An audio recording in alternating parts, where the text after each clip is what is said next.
Hello friends, कैसे हैं आप। दोस्तों, आज के हमारे सेशन में जो हमारा टॉपिक है वो है life is a question and how we live it is our answer. ज़िंदगी एक सवाल है और हम कैसे जीते हैं वो हमारा जवाब है इस लाइफ को। दोस्तों, कभी आपने ये सोचा है, कभी विचार किया है, या फिर आपने कभी अपने आप से ये सवाल किया है कि आप अपनी लाइफ, अपनी जो जीवन है, आपकी जो जीवन शैली है वो कैसे आप जी रहे हो। कभी सोचा है आपने, कभी ऐसा इंट्रोस्पेक्शन आपने किया हुआ है। कभी आपको लगा दोस्तों कि आप एक स्ट्रेसफुल, एक ट्रामेटिक, एक टेंस, ओवर थिंकिंग या फिर एंग्शियस लाइफ जी रहे हो। कभी आपके मन में ऐसा आया कि आपकी जो लाइफ है वो कुछ इस तरीके की जा रही है। दोस्तों, अगर आपकी लाइफ सच में ऐसे जा रही है तो ये वीडियो आपके लिए ही है। राइट। दोस्तों, हमें सबसे पहले सोचना चाहिए कि हमारी लाइफ में ये स्ट्रेस या फिर ट्रॉमेटिक या फिर एंग्शियस हम लोग क्यों होते हैं, क्या रीज़न है। उस चीज़ को अगर आप गहन विचार करेंगे, अगर सोचेंगे, समझेंगे, अपनी दिनचर्या को, अपने बिहेवियर को, ठीक है ना, अपने रिस्पॉन्स को, अपने रिएक्शन को, हर एक चीज़ को अगर आप देखोगे तो आपको ऑटोमेटिक रिफ्लेक्ट होना शुरू हो जाए। ठीक है ना, आपको रीज़न मिलना शुरू हो जाएंगे। उसके लिए क्या है, सबसे इंपॉर्टेंट चीज़ है कि रिफ्लेक्शन या फिर इंट्रोस्पेक्शन होना बहुत ज़रूरी है, जो हम कई बार नहीं कर पाते हैं। दोस्तों, मैं आपको आज शेयर करता हूँ कि मेनली जो हमारे साथ इश्यूज होते हैं, या फिर ओवर थिंकिंग का है, चाहे वो स्ट्रेस का है, चाहे वो एंशियस हो, चाहे वो एंजाइटी हो, उसका रीज़न क्या होता है, हमारे इंटरप्रिटेशंस होते हैं, हमारे खुद के विचार होते हैं। उन विचारों का ट्रांसलेशन या फिर मीनिंग जो हम निकालते हैं वही सबसे बड़ी प्रॉब्लम, सबसे बड़ी मुसीबत करते हैं हमारी लाइफ में। दोस्तों, और कोई नहीं है जो हमें परेशान करता है या फिर सताता है, हमारे इंटरप्रिटेशंस हैं। उनका मतलब जो हम अपने आप से ही डिस्कस करके निकाल लेते हैं, वो ही सबसे बड़ी प्रॉब्लम है। तो कहीं ना कहीं आपको एक अच्छा जीवन जीने के लिए आपको अपनी इंटरप्रिटेशन, अपना जो थॉट प्रोसेस है उसको चेंज करना बहुत ज़रूरी है। अपने लेंसेस को और क्लियर करना बहुत ज़रूरी है। आपको पर्सपेक्टिव और परसेप्शन में डिफरेंस निकालना बहुत ज़रूरी है। राइट। दोस्तों, होता क्या है, हम अपनी ज़िंदगी में जो मेजर टाइम होता है वो हम स्पेंड करने में लगा देते हैं बहुत ही छोटी छोटी माइनर माइनर चीज़ों में। हम दूसरों को कंट्रोल करते हैं, हम अलग अलग चीज़ों पे ध्यान देते हैं, हम अपने पे फोकस ना करके एक्सटर्नल वर्ल्ड पे ज़्यादा फोकस करते हैं। हम हमेशा सोचते हैं कि ये काम ऐसे क्यों नहीं किया गया, ये ऐसे क्यों नहीं किया गया, इसने ऐसा क्यों किया, इसने मेरे से डिस्कस क्यों नहीं किया, इसने क्यों नहीं समझा। ठीक है ना, लेकिन हम कभी नहीं सोच पाते कि सामने वाला भी जो भी एक्शन ले रहा है या फिर जो भी डिसीजन ले रहा है अपनी लाइफ में, उनका जो अप्रोच है वो अलग हो सकता है, उनके लॉजिक अलग हो सकते हैं, उनकी फिलॉसफी अलग हो सकती है।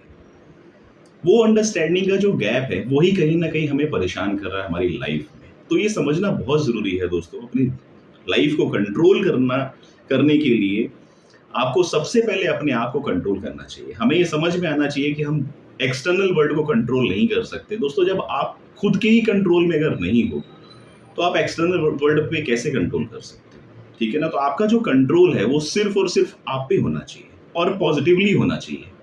उसका कोई निगेटिव इम्पैक्ट नहीं होना चाहिए। ओवर थिंकिंग करना दोस्तों ये बताता है कि हमारी जो लाइफ है वो आउट ऑफ कंट्रोल है, हमारा अपने आप पे ही कहीं ना कहीं कंट्रोल नहीं है। राइट।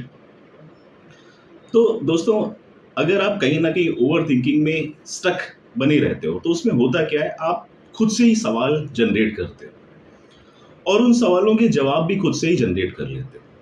हम इतनी भी कर्टेसी या फिर एम्पैथी नहीं दिखा पाते, या फिर हमारा माइंड हमें सपोर्ट नहीं करता उस चीज़ को अंडरस्टैंड या समझने के लिए कि हम सामने वाले से जाकर के क्लियर कम्युनिकेशन कर सकें, हम समझ सकें कि उनका लॉजिक क्या है, वो कोई एक्शन क्यों ले रहे हैं जो हमें समझ में नहीं आ रहा है, या फिर हम कहीं ना कहीं उनके एक्शन के साथ में अलाइन नहीं है। उस चीज़ को जब तक आप उनसे बात नहीं करोगे, उनसे डिस्कस नहीं करोगे, तब तक चीज़ें सॉर्ट होने वाली है नहीं।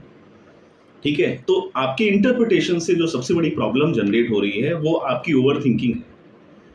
और उससे क्या हो रहा है, आप खुद से ही सवाल कर रहे हो, उन सवालों का खुद से ही जवाब देते हो और खुद ही निष्कर्ष निकाल देते हो। तो वो कहीं ना कहीं सही नहीं, इस चीज़ को हमें करेक्ट करना बहुत ज़रूरी है दोस्तों। ठीक है ना। देखिए दोस्तों, होता क्या है, लाइफ को ना हमेशा आपको ऑथेंटिक और एक जेन्युइन वे में जीना चाहिए। आपका हर एक दिन ऐसा होना चाहिए कि आप कहीं न कहीं किसी न किसी मिशन में एंगेज हो, ठीक है ना? आपका दिन पूरा ऐसा होना चाहिए। कहीं से भी ये नहीं होना चाहिए कि आप सिर्फ़ और सिर्फ़ एक फ्लो में चलते चले जा रहे हो, एक बहते चले जा रहे हो एक फ्लो में, और आपका आपके दिन पे ही कंट्रोल नहीं है। आप बाकी सारी चीज़ों पे कंट्रोल करने में बिज़ी हो, लेकिन कहीं न कहीं आप अपने दिन में, आप अपने रूटीन में, आप अपने बिहेवियर को ही कंट्रोल नहीं कर पा रहे हो। तो कैसे आप आपकी जो लाइफ़ है वो कैसे कंट्रोल में आएगी, राइट? दोस्तों, जब आप जेन्युइन और ऑथेंटिक मोड में जीना शुरू करोगे, उससे होगा क्या कि ऑटोमेटिक आपके जो आइडियाज़ हैं वो पॉज़िटिव होना शुरू हो जाएँगे। देखिए, कहीं न कहीं प्रॉब्लम हर किसी में होती है, ठीक है ना? लेकिन हर एक प्रॉब्लम को क्रिटिकल बनाना सही चीज़ नहीं है। आपको कहीं न कहीं थोड़ी बहुत चीज़ें इग्नोर करना आना चाहिए, समझना चाहिए, ठीक है ना? अगर आपको अपनी जो रिलेशनशिप है, उस पे प्रॉपर कमांड और कंट्रोल रखना है, तो आपको कुछ ना कुछ चीज़ों को नज़रअंदाज करना भी बहुत ज़रूरी है। दोस्तों, लाइफ में ट्रांसपेरेंट रहिए, एक्सप्रेसिव रहिए।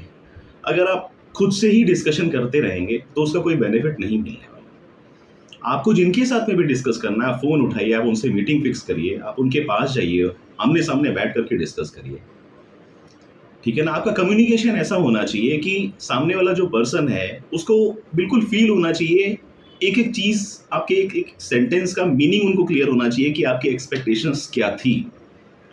जो चीज़ आप सोच रहे हो, जो चीज़ आप एक्सपेक्ट कर रहे हो, वही उनके ज़हन में होना चाहिए, ठीक है ना? तो उसके लिए कम्युनिकेशन बहुत स्ट्रॉन्ग है, पॉइंट है, राइट? दोस्तों, होता क्या है कि सामने वाले से हम हमेशा एक्सपेक्टेशन रखते हैं, ठीक है ना? लेकिन हम कई बार अपनी खुद से जो एक्सपेक्टेशन है, उन पे ही खरे नहीं उतर पाते, ठीक है ना? तो उसके लिए बहुत ज़्यादा इम्पोर्टेंट है कि आपका जो कम्युनिकेशन है वो क्लियर होना बहुत ज़रूरी है, खुद से भी और सामने वाले से भी। अगर आपका कम्युनिकेशन अलाइन है हर एक तरीके से, अपने आप से भी और सामने वाले से भी, उससे क्या होता है दोस्तों, आपका जो रिलेशनशिप है, उसकी बॉन्डिंग बहुत बेहतरीन हो जाती है, मजबूत हो जाती है। आपका जो रिलेशनशिप है वो ऑटोमेटिक लॉन्ग लास्ट हो जाता है। ट्रस्ट डिफिसिट का कोई स्पेस ही नहीं बचता, ट्रस्ट ही ट्रस्ट रहता है फिर, ठीक है ना? जो हम परेशान होते रहते हैं ना, ओवरथिंक करते रहते हैं, फिर कहीं न कहीं स्ट्रेस में आते रहते हैं, एंग्ज़ायटी में फँसे रहते हैं, हमें लगता है हमारी लाइफ़ बिल्कुल आउट ऑफ ट्रैक चल रही है, हमें दूसरों की लाइफ़ बहुत अच्छी लगती है, क्योंकि ह्यूमन बिहेवियर है, ह्यूमन टेंडेंसी है कि हमेशा सामने दूसरी तरफ की जो घास है, वो हरी लगती है।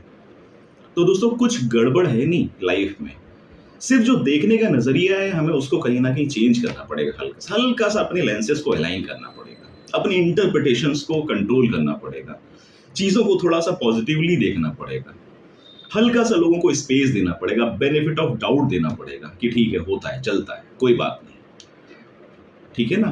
हर कोई इंसान है दोस्तों, सिर्फ़ आप क्यों एक्सपेक्ट करते हो, जब सामने वाला गलती करता है तो आप सोचते हो उसको पूरा पनिशमेंट मिले, ठीक है ना? जब आप मिस्टेक करते हो तो आप एक्सक्यूज़ेज़ देने में बिज़ी हो जाते हो, ऐसा क्यों होता है?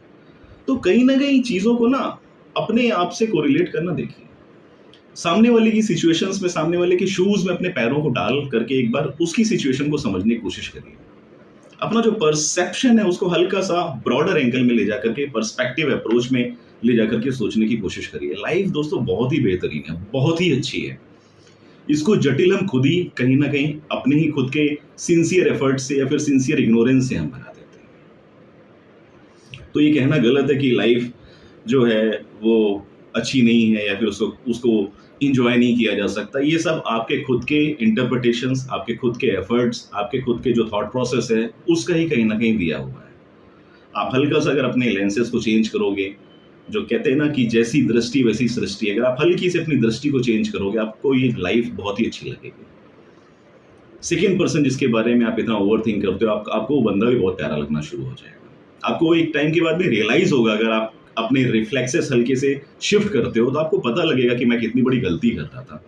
मैं लोगों को जज कर रहा था, मैं ओवरथिंक कर रहा था, मैं खुद से चीज़ें इंटरप्रेट कर रहा था, ठीक है ना? देखिए दोस्तों, होता क्या है कि इंसान जो होता है वो एक एक चलती-फिरती मशीन की तरह है। अगर आप एज़ एन एग्ज़ाम्पल देखेंगे, हर कोई ये प्रैक्टिस करता है कि गुस्सा नहीं करना चाहिए, गुस्सा नहीं करना चाहिए, गुस्सा नहीं, देखिए गुस्सा क्या है? इमोशंस है, ठीक है ना? इमोशंस क्या होते हैं? एनर्जी होती है। तो एनर्जी है तो वो ट्रांसफ़ॉर्म होगी ही होगी। अब उस एनर्जी को नेविगेट कैसे करना है, डायरेक्शन कैसे देना है, वो हमें डिसाइड करना है। और वो तब तक डिसाइड आप नहीं कर पाओगे या कंट्रोल नहीं कर पाओगे या फिर नेविगेट नहीं कर पाओगे जब तक आपका इमोशनल इंटेलिजेंस बेहतर नहीं होगा, जब तक आप हल्की सी एम्पैथी नहीं रखोगे अपने अंदर। तो दोस्तों, जिंदगी जीने के लिए शुरुआत खुद से करें। सामने वालों को जज करने की कोशिश ना करें, अपने आप में इंप्रूवमेंट करने की कोशिश करें। ठीक है, बिलीव करें कि इम्प्रोवाइजेशन जो है वो ही सबसे बेटर चीज है लाइफ की। अदरवाइज आप पूरी लाइफ कमियां ही निकालते रह जाओगे। राइट? तो दोस्तों, आपको कहीं ना कहीं लर्न करना चाहिए चीज़ों को डील करने में और नेविगेट करने में। ठीक है ना? लोगों को जज करना बहुत ही सिंपल है, बहुत ही ईजी है, लेकिन उस चीज़ को अंडरस्टैंड करना बहुत इंपॉर्टेंट है। अगर आप उस चीज़ को अंडरस्टैंड कर ले जाते हो, वो गैप अगर आप फुलफिल कर लेते हो, तो लाइफ बहुत अच्छी है। आपको कभी किसी दूसरे इंसान से कभी कोई प्रॉब्लम नहीं होगी अगर वो फिलॉसफी आपकी क्लियर हो जाती है। राइट? इसलिए दोस्तों, आप एक बार खुद से इंट्रोस्पेक्ट करिएगा कि जो आपकी लाइफ है, उस लाइफ को आप कैसे जी रहे हैं। क्या सच में आपकी जो लाइफ है वो रियली एक क्वेश्चन है, और उस क्वेश्चन का आप जो आंसर है वो प्रॉपर एनर्जी के साथ में और अपने फुल पोटेंशियल के साथ में आप देते हो डेली बेसिस पे, हर एक सेकेंड पे। राइट? तो दोस्तों, ये एक मेरा थॉट था जो मुझे शेयर करना था इस वीडियो में। ऐसे और भी जो थॉट्स होंगे लाइफ लर्निंग में, वो मैं आपके साथ शेयर करता रहूंगा। तब तक के लिए थैंक यू वेरी मच।